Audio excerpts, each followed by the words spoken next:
There is a moment that many people experience but rarely talk about.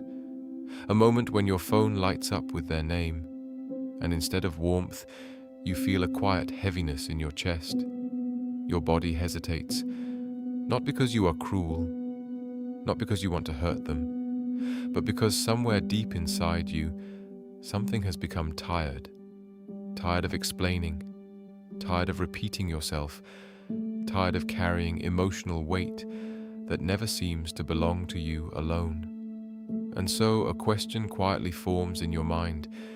Is it wrong to simply disappear? Is it wrong to stop responding, to stop engaging, to just fade away? You may have noticed that ghosting someone rarely feels as simple as the word makes it sound. From the outside, it looks like indifference, silence, coldness. But from the inside, it often feels very different.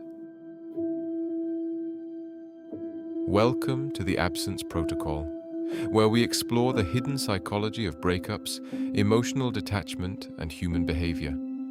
And today, I have a question. Is it okay to ghost someone? Let's dive into it. Inside, it can feel like standing in the middle of a storm while everyone else believes the sky is perfectly clear. You replay conversations in your mind. You question your instincts. You wonder if you are being unfair, if you are overreacting, if you are somehow failing at being a good person. Because most of us were raised with a quiet rule, a rule that says good people explain themselves, good people give closure, good people never walk away without saying something. So when you feel the urge to ghost someone, it can trigger an uncomfortable kind of guilt, a feeling that you are breaking an invisible social contract. But here is something that many people rarely say out loud. Sometimes ghosting is not about avoiding someone. Sometimes it is about protecting yourself from a conversation that your nervous system no longer has the strength to survive. You may have noticed that certain people leave you feeling strangely drained, not just tired, but emotionally depleted, as if every interaction slowly pulls energy out of you, like a battery that is constantly being used but never recharged. And maybe you tried to communicate that. Maybe you tried explaining your boundaries. Maybe you tried being honest. Maybe you tried being patient. But the conversation never really changed. And eventually something inside you began to shut down, not dramatically, not angrily, just quietly. Because the human nervous system has a very old survival instinct.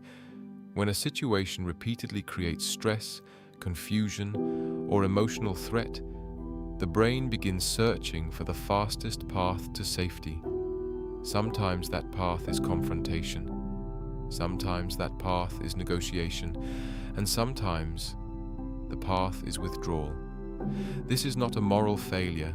It is a biological response. Your nervous system is constantly scanning your environment for signals of safety and danger. Not just physical danger, but emotional danger as well. Rejection, manipulation, constant criticism, emotional unpredictability. Over time, these experiences activate the same internal alarm system that once protected our ancestors from real physical threats.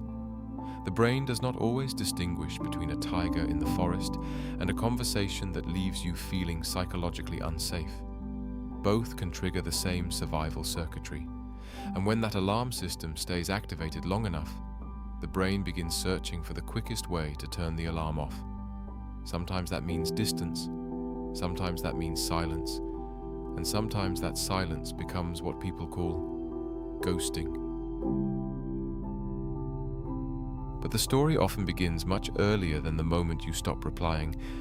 Maybe you grew up in a home where expressing discomfort was not welcomed, where speaking honestly created conflict instead of understanding, where emotions were dismissed, minimized, or misunderstood.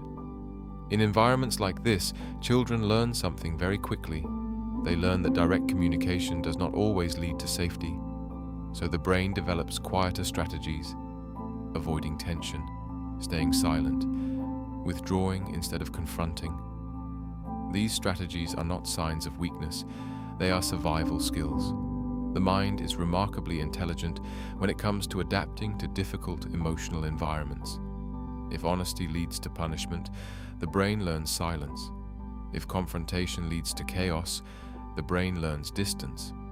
And these patterns can quietly follow you into adulthood, because the nervous system remembers what once kept you safe.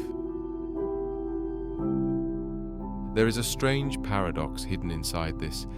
The very skills that once protected you can later complicate your relationships. The instinct to withdraw may protect you from emotional harm, but it can also prevent clarity. It can leave unanswered questions behind, and for the person on the other side, ghosting can feel deeply confusing. Human beings are wired to search for meaning. When communication disappears suddenly, the mind begins filling the silence with its own stories. Did I do something wrong? Was I not good enough? Why didn't they say anything? And yet, for the person who disappears, the silence often feels like the only language their nervous system knows how to speak. This is where the question becomes more nuanced than simply asking whether ghosting is right or wrong, because human behavior is rarely that simple. Sometimes ghosting is avoidance, sometimes it is self-protection, sometimes it is emotional exhaustion, and sometimes it is the quiet signal that a boundary has already been crossed too many times. Imagine your mind as a house with a smoke detector. The detector is designed to react to danger. When there is fire, the alarm sounds. But if smoke fills the house every single day, the alarm will begin ringing constantly. At some point, the nervous system becomes overwhelmed. It stops asking whether the smoke is intentional. It simply tries to escape the burning room. Ghosting can sometimes be that escape, not an elegant solution, but a nervous system searching for oxygen. Another way to understand this is through a different metaphor. Picture yourself walking through a dense forest. At first the path feels peaceful, but slowly the terrain becomes difficult. The ground becomes muddy. Branches scratch your arms. The path begins disappearing. You try to continue anyway. You explain the obstacles. You point out the problems. You ask if the other person sees what you see, but they keep walking as if the path is perfectly clear. Eventually, something inside you stops arguing. You simply turn around and walk out of the forest, not because you hate the other traveler, but because you finally realize the journey was costing you too much. Healing often begins when we stop viewing our behavior only through the lens of judgment and start looking at it through the lens of awareness. Instead of asking only, was ghosting wrong? A deeper question might be, what was my nervous system trying to protect me from? Because understanding your patterns is the beginning of emotional maturity. Sometimes the healthiest response is learning to communicate boundaries clearly before disappearing. But sometimes the healthiest response is recognizing when a conversation will only reopen wounds that have already been explained many times. Both can exist. Human relationships are complex ecosystems of emotion, history, perception, and survival instincts. There is no single rule that fits every situation. What matters more is awareness. When you understand why you withdraw, you begin to reclaim choice. Instead of reacting automatically, you begin responding intentionally. You may still decide to walk away from certain people, but the difference is that the decision becomes conscious, not driven purely by fear or exhaustion, but guided by clarity. And clarity is a form of emotional power. It means you are no longer abandoning yourself just to keep peace in situations that quietly damage your well-being. It means you are learning to listen to the subtle language of your own nervous system, the tightness in your chest, the heaviness after certain conversations, the strange sense of relief when distance finally appears. These signals are not weaknesses, they are information. Your body is constantly telling you where safety lives and where it does not. And when you begin respecting those signals, something changes inside you. Your boundaries become quieter, but stronger. You no longer feel the need to over-explain your decisions to everyone. You simply choose environments that allow your nervous system to breathe. This does not mean you will never face difficult conversations. Growth sometimes requires honesty, but it also means you are allowed to leave spaces that repeatedly ignore your humanity. You are allowed to protect your peace. You are allowed to step away from dynamics that slowly erode your emotional stability.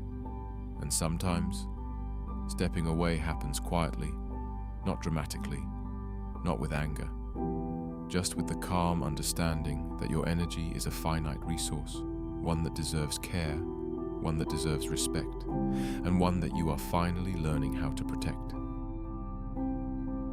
So, if you have ever found yourself disappearing from someone's life, carrying both relief and guilt at the same time, it may not mean you are heartless.